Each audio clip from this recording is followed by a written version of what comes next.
Social media addicts and casual users are still stunned by news that 50 million Facebook users had their accounts hacked in an unprecedented security breach. But it's not just our likes, shares, and messages that may have been compromised, and that are now reported to be up for sale on the dark web for $3.90 per account. Whether we like it or not, social media platforms, Facebook first among them, have taken a key position in our daily lives, mainly through a small, often unnoticed tool called single sign-on. What this means for consumers is that not only can Facebook hackers access all the private information we share with the social media giant, but potentially on any other website that allows users to log in through Facebook. Among them are common app sites like Instagram, Spotify, Airbnb, and the fundraising service GoFundMe, and even the dating apps like Tinder.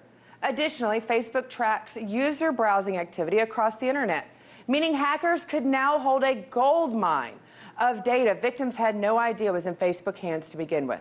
So far, Facebook has refused to share the details of what personal information hackers obtained and has not informed the apps like Spotify or Tinder what the extent of their users' exposure may be.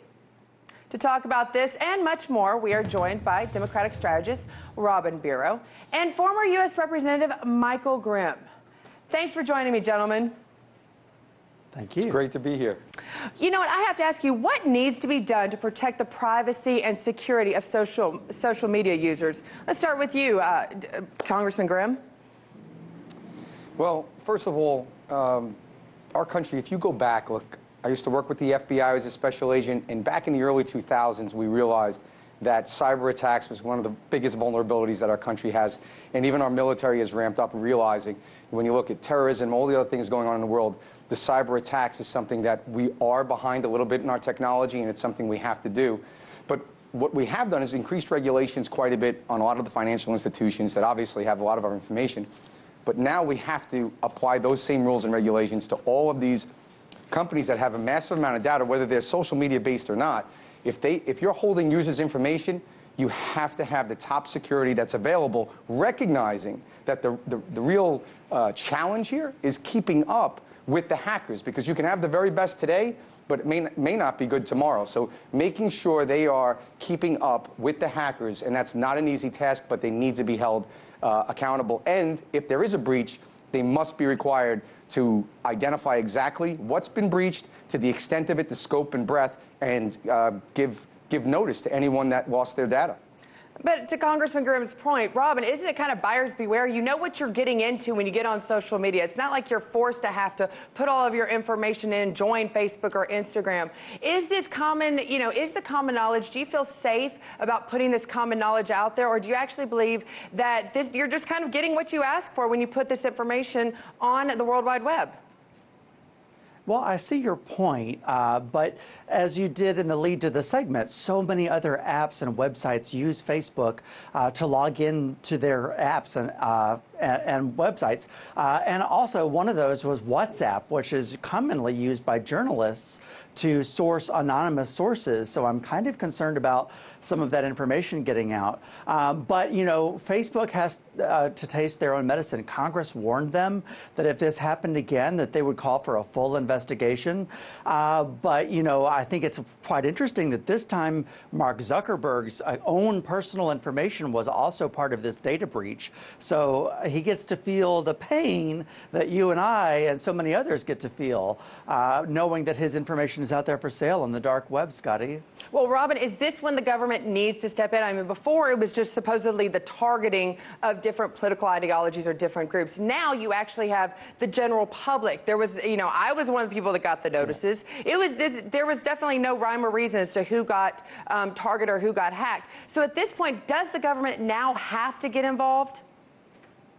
Yes, the government absolutely must, and they gave Facebook and Mark Zuckerberg fair warning that if this happened again, went back when 87 million accounts were breached, that they would step in to find out what the problem was and what's going on here. So I'm glad to know that they warned them, they gave them fair notice. This happened again, so it's time now for our government to step in and say what's going on here. Well, let's go to another part of the internet. The Department of Justice is suing the state of California to stop their attempts to reinstate net neutrality in the state. Congressman Grimm, is this a move by the Trump administration as an effort, do you think, to get back to California Governor Jerry Brown, who has consistently been critical of the president? No, I don't think it's the Trump administration's effort to specifically target out this governor. I think it's what you're seeing is a massive overreach by the far left, where it's California, New York. It's not just here in net neutrality. You see it with immigration issues. They want to enforce their own rules. When it comes to the internet, there is a commerce clause in our Constitution for a reason, okay? So it's not just interstate commerce that the internet affects, but it's global commerce. So when you want to apply, when states want to apply their own rules and regulations and stymie the ability for interstate commerce and global commerce, the federal government has to step in and enforce its rules. Again, I just think this is the typical overreach of the far left, trying to ignore an administration that they don't like and impose rules that are unconstitutional. And ultimately, Donald Trump's not going to be pushed around. He's going to push back, and he should. Well, Robin, it looks like Attorney General Jeff Sessions agrees with Congressman Grimm, not surprised there, because he pointed out that states do not regulate interstate commerce and that it is the job of the federal government to do so.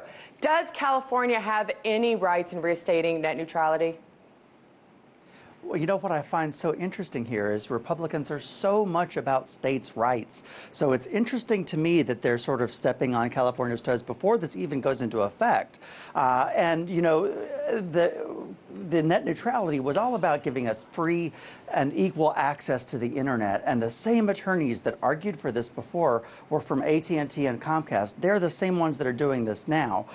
So it's a little bit disingenuous on Republicans, you know, the big states' rights party, in my humble opinion, to be stepping on California's toes right now, Scotty. Well, disingenuous. if neither one of you are. We'll continue this conversation. Thanks for joining us tonight, guys.